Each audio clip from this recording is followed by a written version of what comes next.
आज जुगल झूलत हुलसत मन, आज जुगल झूलत हुलसत मन। कनक वरन वृषभानु नंदिनी, रसिक लाल। राधा निकुंज बिहारी लाल की जय हो। आपको मेरी राधे राधे। और एक भक्त वृंद ने कहा था कि आप हमें झूलन यात्रा के लिए बताना कि यह उत्सव क्यों मनाया जाता है और ये कब से शुरू हुआ था। धन्य है ऐसे भक्त जो ठाकुर जी की लीलाएं जानने के इच्छुक होते हैं। मेरा उनको शत शत प्रणाम और क्षमा चाहती हूँ कि मैंने थोड़ी देरी कर दी है बताने में। कोई बात नहीं, झूलन उत्सव अभी और चलेगा, तो हम सुन लेते हैं कि झूलन उत्सव के पीछे ठाकुर जी ने कैसे झूलन उत्सव शुरू किया।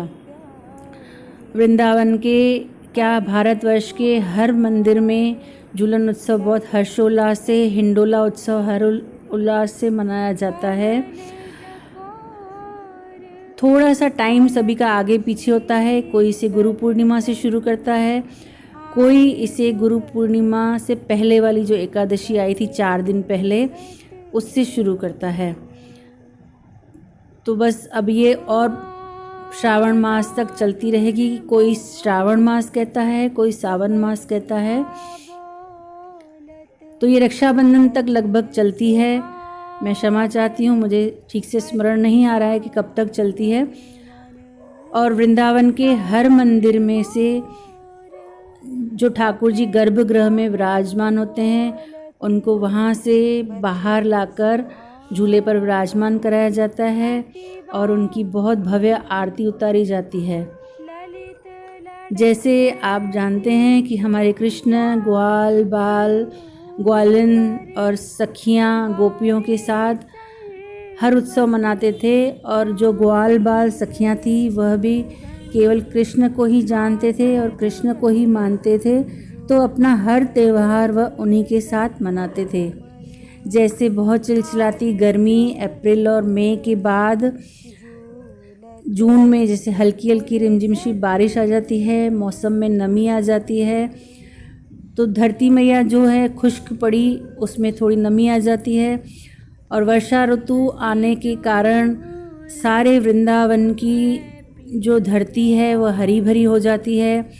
वृंदावन के अनेक वनों में अनेक प्रकार के फूल खिलते हैं, तो इस तरह से वातावरण बहुत मनमोहक हो जाता है। तो कृष्ण की और राधा रानी की जो सखियाँ गोपियाँ हैं, वह क्या करती है, कदम के जो एक बहुत बड़ा वृक्ष होता है, बहुत बड़ा एकदम विशाल वृक्ष होता है कदम का, उस पर बहुत बड़ा झूला लगाते हैं और युगल सरकार को बैठकर दोनों को झूला झुलाते हैं। और उनको झूला झुलाते हुए जो अष्ट सखियां हैं, उनकी अलग अलग जो सेवाएं होती हैं, किसी की राग सेवा होती है, किसी की संगीत सेवा होती है, इस तरह से अपनी अपनी सेवाएं देते हैं और उनको गीत सुनाकर धीरे धीरे झूला झुलाते हैं। और कभी कभी एक लीला ऐसे पड़ी थी मैंने कि राधा रानी को कृष्ण बिठाते झूले पर, और पीछे से ऐसे भजन में भी है, बहुत सारे भजन है।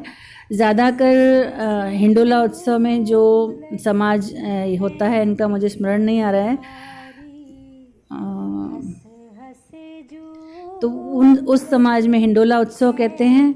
और उनमें बहुत सारे भजन भी ऐसे हैं जिसमें ऐसे गाया गया है कि राधा रानी झूले पर बैठते हैं और कृष्ण उनको पीछे से झूला झुलाते हैं, और कृष्ण थोड़ा हंसी मजाक करते ही रहते हैं राधा रानी के साथ और सभी ग्वाल बालों के साथ।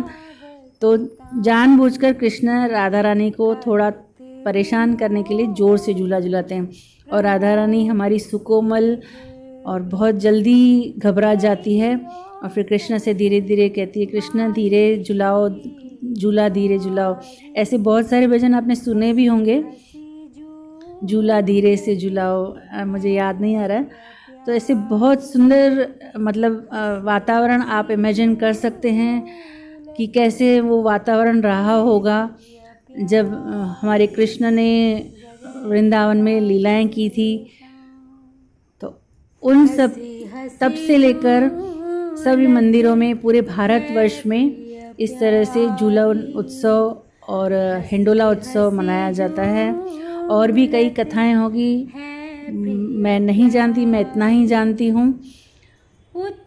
एक और बात सत्संग में कल परसों गुरु महाराज ने बताई थी कि जैसे झूला है ना, देखिए पीछे जाता है फिर आगे आता है, तो जो हमारे जीवन के सुख दुख है, जैसे झूला पीछे गया आगे आया, तो ऐसे साथ साथ दुख सुख चलता रहेगा।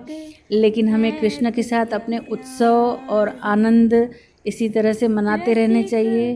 फिर से मिलाएंगे एक नए दर्शन।